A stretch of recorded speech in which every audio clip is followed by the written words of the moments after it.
हाँ, very good morning everyone. जैसे कि आज मेरा second chapter structure of atom start हो रहा है। सबसे पहले मैं यहाँ पर आपसे बात करूँगा सब एटॉमिक पार्टिकल्स। ओके, सब एटॉमिक पार्टिकल्स, सब एटॉमिक पार्टिकल्स। एक्चुअली जो हमारे सब एटॉमिक पार्टिकल्स हैं, ठीक है, तो सबसे पहले मैं सब एटॉमिक पार्टिकल्स के सिंबल देखो, सब एटॉमिक पार्टिकल्स जिनसे एटम बना हुआ होता है, such particles by which atom is form. यदि मैं इसकी डेफिनेशन भरना चाहूँ, सच पार्टिकल्स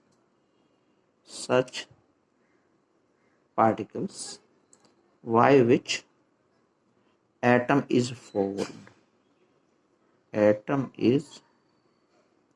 फॉर्म्ड, ठीक है, such particles by which atom is formed, ठीक है, उन्हें हम सब एटॉमिक पार्टिकल्स बोलते हैं। अब देखना सब एटॉमिक पार्टिकल्स, हाँ, सब एटॉमिक पार्टिकल्स, और अब इनके सिंबल्स, और इनके क्या सिंबल्स, यानी यहीं पे कर रहा हूं सब atomic particles with symbol,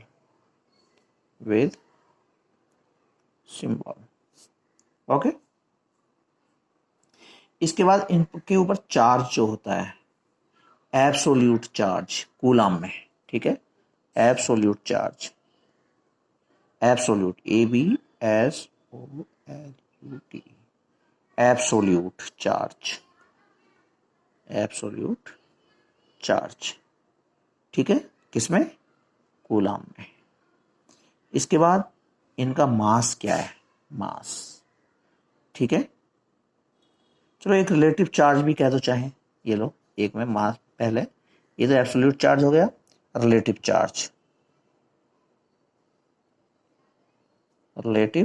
charge, ठीक है, और उसके बाद इनका जो मास की हम बात कर रहे हैं, मास, ठीक है। अब देखना, हाँ, मास। अब देखिएगा जो हमारे सब एटॉमिक पार्टिकल्स हैं वो इलेक्ट्रॉन्स, क्या इलेक्ट्रॉन है, इलेक्ट्रॉन का सिंबल ई, ठीक है, इलेक्ट्रॉन, प्रोटॉन, यानी कि प्रोटॉन का सिंबल क्या है, पी, ठीक है, और न्यूट्रॉन का सिंबल है एन, ठीक है। और जो एब्सोल्यूट चार्ज है, देखना इलेक्ट्रॉन पर नेगेटिव चार्ज होता है, -1.6 इंटू 10⁻⁻⁻19 कूलम, ठीक है। और बात करें चार्ज की हम प्रोटॉन पर, देखना इलेक्ट्रॉन पर नेगेटिव चार्ज होता है, प्रोटॉन पर प्लस में चार्ज होता है, लेकिन होता है इलेक्ट्रॉन की चार्ज के इक्वल 1.6 इंटू 10⁻⁻⁻19 कूलम। दूसरा, न्यूट्रॉन पे जो चार्ज है वो जीरो चार्ज है, ठीक है। जो रिलेटिव चार्ज है, ये जो वैल्यू 1 यूनिट के इक्वल है, तो 1 यूनिट नेगेटिव चार्ज, ठीक है, 1 यूनिट नेगेटिव चार्ज इलेक्ट्रॉन पर, प्रोटॉन पर 1 यूनिट पॉजिटिव चार्ज, और न्यूट्रॉन पर कितना चार्ज होता है, 0। अब बात करें इनके मास की, देखना जो इलेक्ट्रॉन का मास है वो 9.1 इंटू 10⁻⁻31 किलोग्राम, तो कितनी छोटी नंबर है, 9.1 इंटू 10⁻⁻31, 9.1 को 10⁻31 से डिवाइड कर रहा हूं, तब देखिए कितनी छोटी नंबर है, ठीक है। अब ऐसे ही mass of proton 1.67 into 10⁻⁻27 kilogram, ठीक है। और न्यूट्रॉन का जो मास है वो प्रोटॉन के मास के अप्रोक्स इक्वल है, लेकिन पॉइंटों में थोड़ा सा ज्यादा होता है, लेकिन मैं यहाँ पर इक्वली शो कर रहा हूँ कि पॉइंट की 2 डिजिट तक ही ये वैल्यू मेंशन कर रहा हूँ। 1.67 इंटू 10⁻⁻27 यानी कि किलोग्राम में है, ठीक है, मास किस में, ये किलोग्राम में मैं दे रहा हूँ, ठीक है। तो ये हमें बेसिक बातें पता होनी चाहिए कि सब एटॉमिक पार्टिकल्स क्या हैं, उनके ऊपर चार्ज क्या है, रिलेटिव चार्ज क्या है, उनका मास क्या है, ये बात बेसिक बात है, और हमें यहाँ पर ये बात पता होनी चाहिए, clear.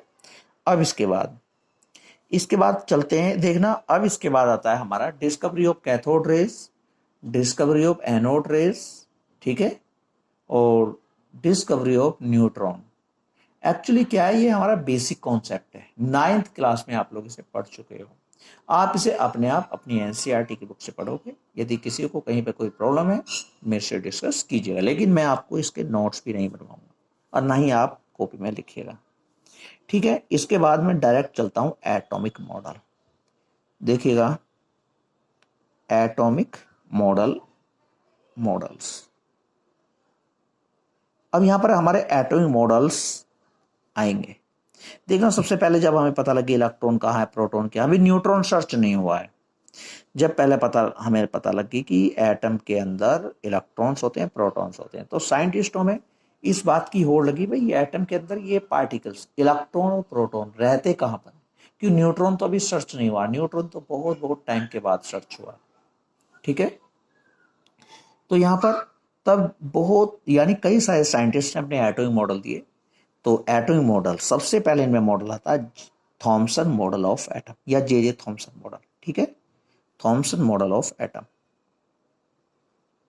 Thompson model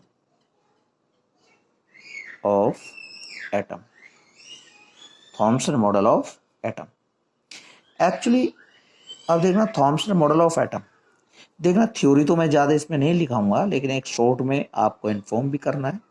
actually J Thomson ने कहा भी जो एटम है वो जो वाटरमेलन है, वाटरमेलन तरबूज होता है उसकी तरह होता है, ठीक है। जो हमारा एटम है लाइक वाटरमेलन, तरबूज की तरह, और जो उसमें पॉजिटिव चार्ज होता है वो यूनिफॉर्म वे में डिस्ट्रीब्यूट रहता है, like red portion of watermelon. जैसे तरबूज के अंदर तरबूज का गूदा भरा रहता है ना, रेड कलर में यूनिफॉर्म वे में डिस्ट्रीब्यूट रहता है, इसी तरह से एटम के अंदर पॉजिटिव चार्ज यूनिफॉर्म वे में डिस्ट्रीब्यूट रहता है।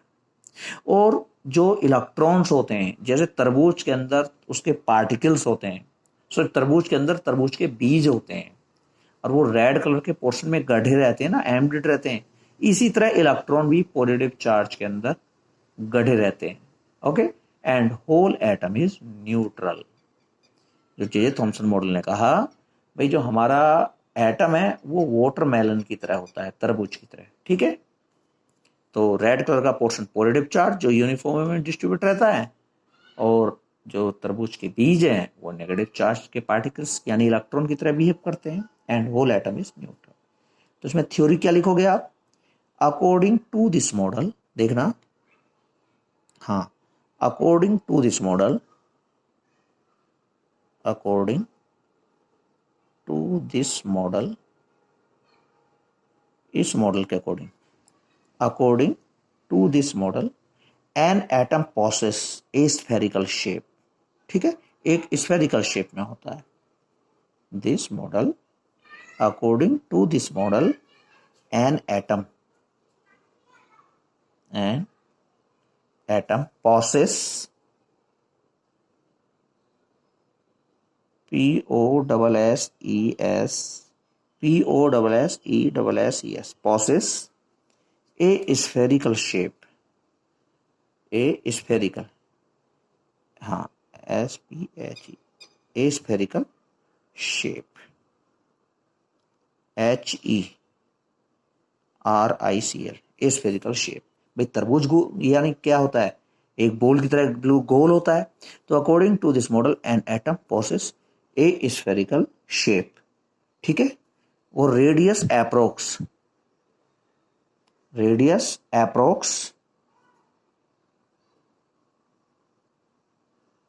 10⁻⁻10 मीटर। भाई एटम की रेडियस भी बता दी, ठीक है। स्फेरिकल शेप, रेडियस ये, लाइक वाटरमेलन, लाइक किसकी तरह, वाटरमेलन, ठीक है, लाइक वाटरमेलन, ठीक है, हाँ, लाइक वाटरमेलन, ठीक है। According to this model an atom possess a spherical shape, radius approx 10⁻⁻10 metre, like watermelon, ठीक है। In which positive charge is uniformly uniformly distributed,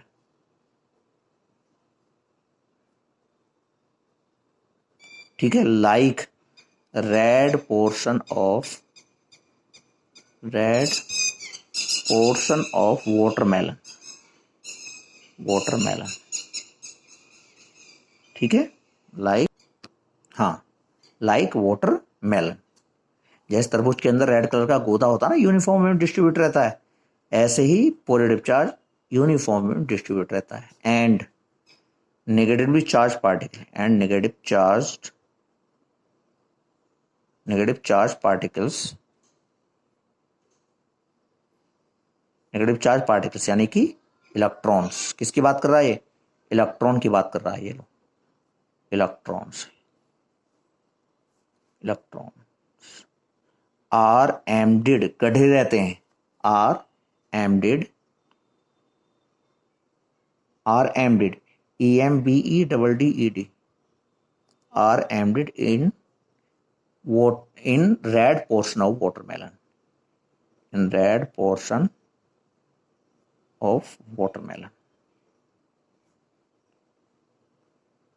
देखो एक्चुअली जे थॉमसन ने एक बात बताई, भाई जो एटम होता है, एटम के अंदर जो पॉजिटिव चार्ज है यूनिफॉर्म वे में डिस्ट्रीब्यूट रहता है, ठीक है, और जो पॉजिटिव चार्ज, ठीक है, पॉजिटिव चार्ज तो यूनिफॉर्म वे में डिस्ट्रीब्यूट होता है, और जो नेगेटिव चार्ज पार्टिकल यानी इलेक्ट्रॉन्स है, उस तरबूज के गूदे में रेड कलर के पोर्शन जैसे गढ़े रहते हैं ना, तो ऐसे उसके अंदर क्या रहते हैं?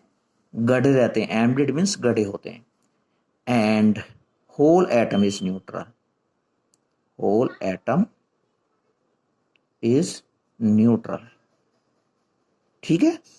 अब जैसे तरबूज के बेस पर तो हम इस मॉडल का नाम दे दिया watermelon model, plum pudding model के नाम से भी जानते हैं, रेजिन पुडिंग के नाम से भी जानते हैं, ठीक है। तो देखो, हाँ, इट इज ऑल्सो कॉल्ड, जो ये मॉडल है, दिस मॉडल ऑल्सो कॉल्ड, हाँ, एक तो plum pudding model, plum pudding model, और रेजिन मॉडल भी नाम के नाम से, रेजिन पुडिंग मॉडल, ठीक है, रेजिन पुडिंग मॉडल, और वाटरमेलन मॉडल, और watermelon model,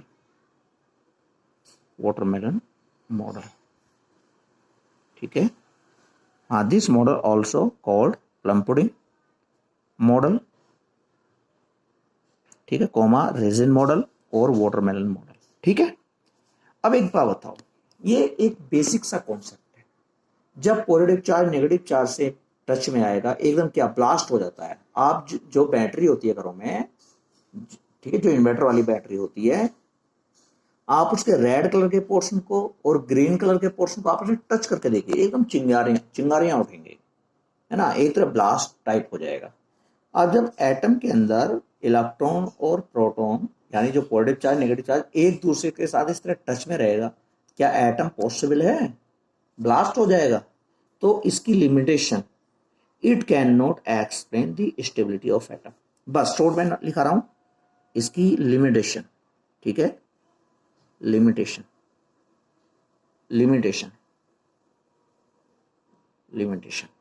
this model cannot explain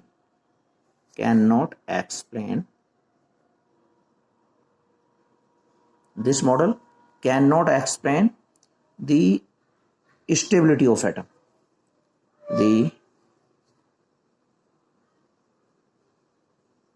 the stability of atom, ठीक है।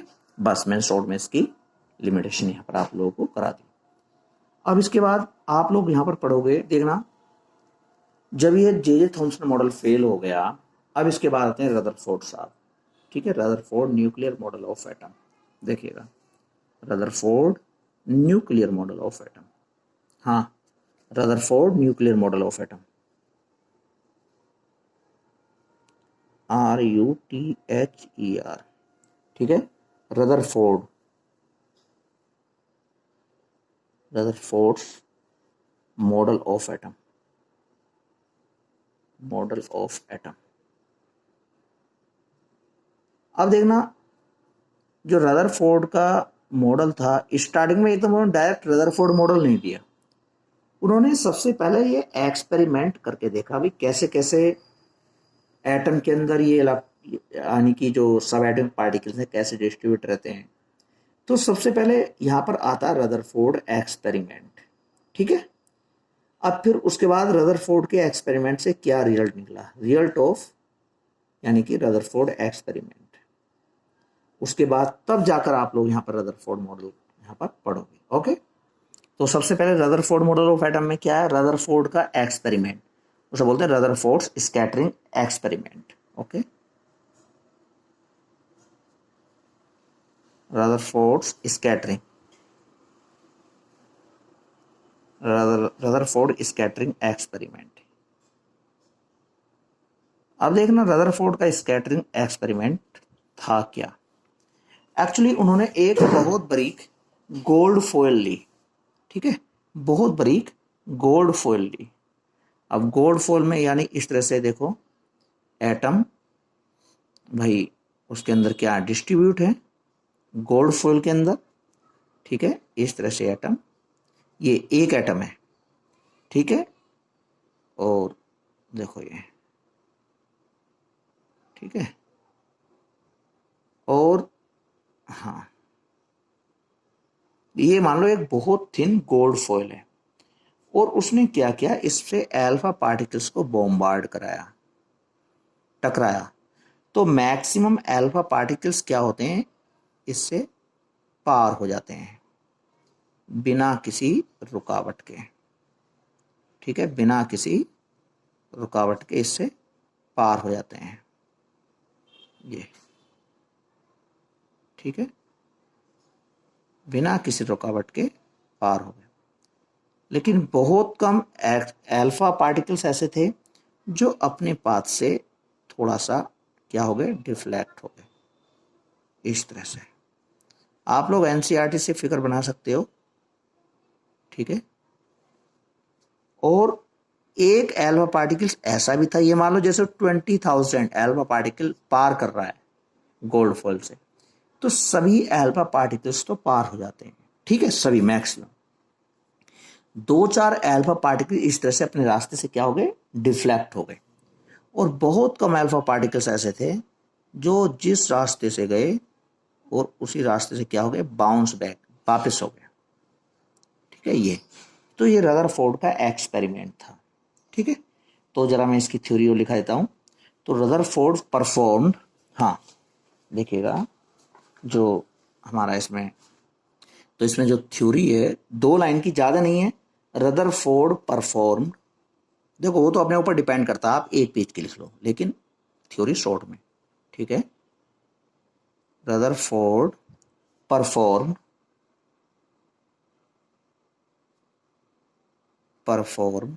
ठीक है, Rutherford perform some scattering experiments, some scattering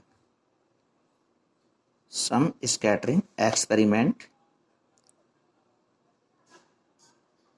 some scattering experiments in which he bombarded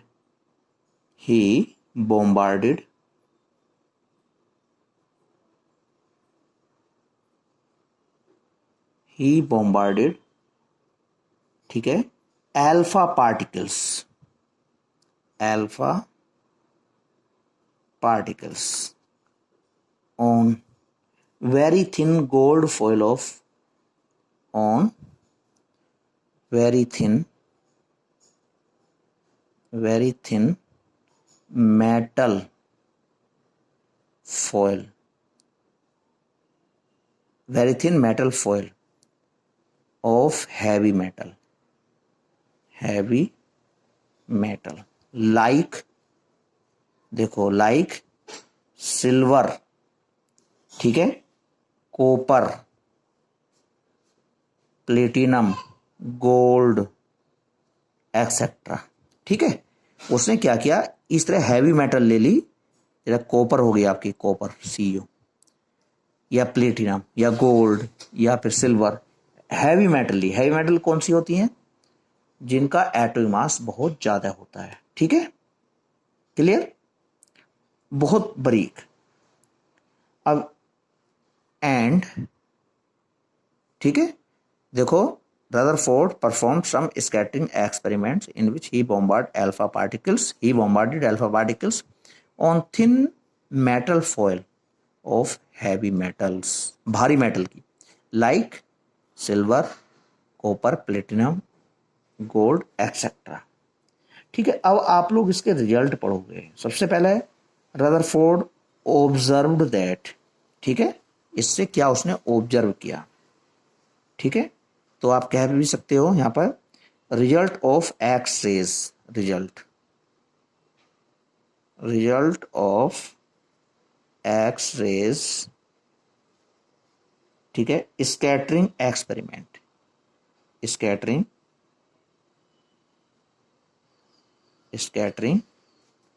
experiment. ठीक है, अब मैं आपको ये नेक्स्ट वीडियो में दूंगा, result of X rays scattering experiment. ठीक है, ओके क्लास। अब जो कि बस इसमें रदरफोर्ड ऑब्जर्व दैट, चलो ये मैं थोड़ा, Rutherford observed that,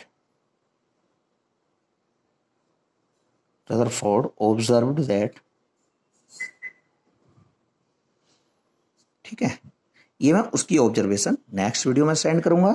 okay, okay class.